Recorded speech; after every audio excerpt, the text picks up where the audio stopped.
Hi, we are at India Plus Social Good, and the session on urbanization has just got over, and we have two of the panelists here. We have Dr. Anita of Pukar and Boaz of UNDP. Dr. Anita, you have worked with urban poor. So, what are the key issues that were raised in the panel today? So I think there has been a big process of poverty in urbanization.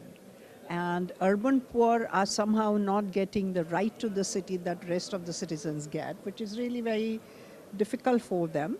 They are deprived of the basic amenities like water, sanitation, education, health, and that affects their health, and it also affects their productivity and ultimately their right to the city as citizens. So I think there have to be policies, there have to be major and significant policy changes that will give them an equal right to the city they contribute to.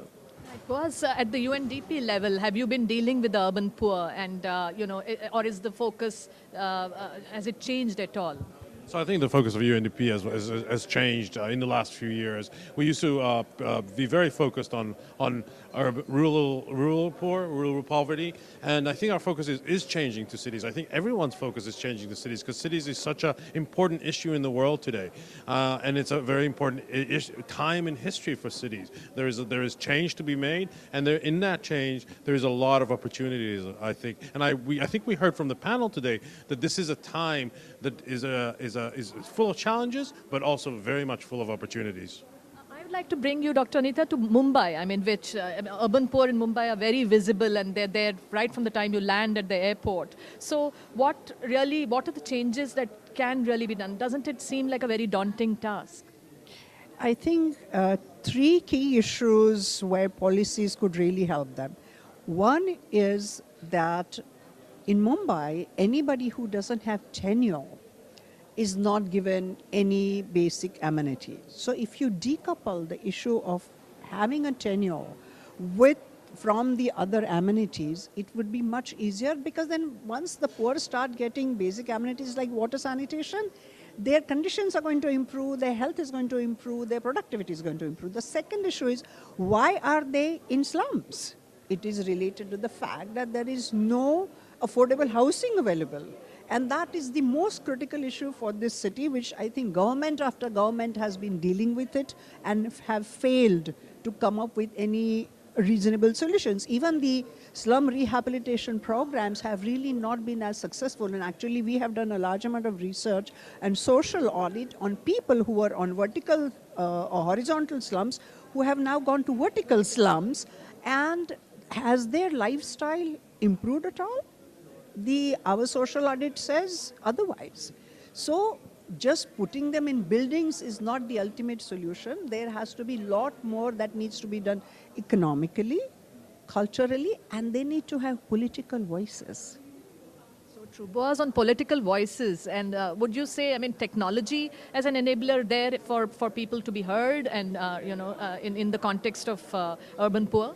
I think technology is essential. I think we've seen all over the world what new media, what social media can bring to people. I think the power structure of the world is changing, and more power is given to the people by social media, by the fact that they can organize, by the fact that they can be heard. And I think it both empowers them, but also gives them the ability to take action, and absolutely essential to move forward.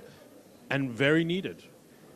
Are you optimistic, Dr. Anita, on how technology and other enablers can make this process of urbanization easier?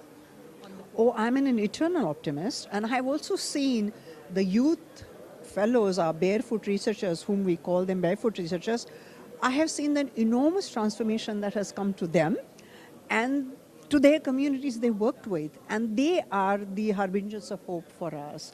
And I'm sure if given opportunities and equity in resources, yes, there is an enormous hope, because ultimately everybody needs to feel proud of the city that we belong to. And I think if we give the same opportunity to 62% of the slum dwellers, this city will be different, and it has every every hope that it will become. So actually we are looking at internet access for the poor communities in Mumbai right now, and we are trying to put to the development plan people of Mumbai that they need to make internet access and e-governance universally available to everybody, because ultimately that is the best tool for better governance.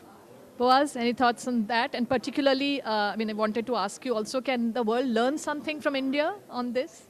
I think there's a lot to be learned from India. I think, obviously, urban poor in India is an issue that everyone is looking at India to see how they solve their problems.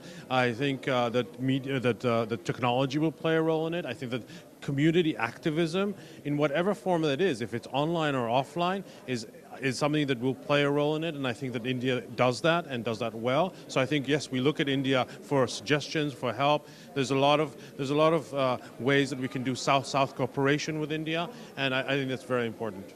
Thank you very much, Dr. Anita. Thank you, Boaz. Thank you.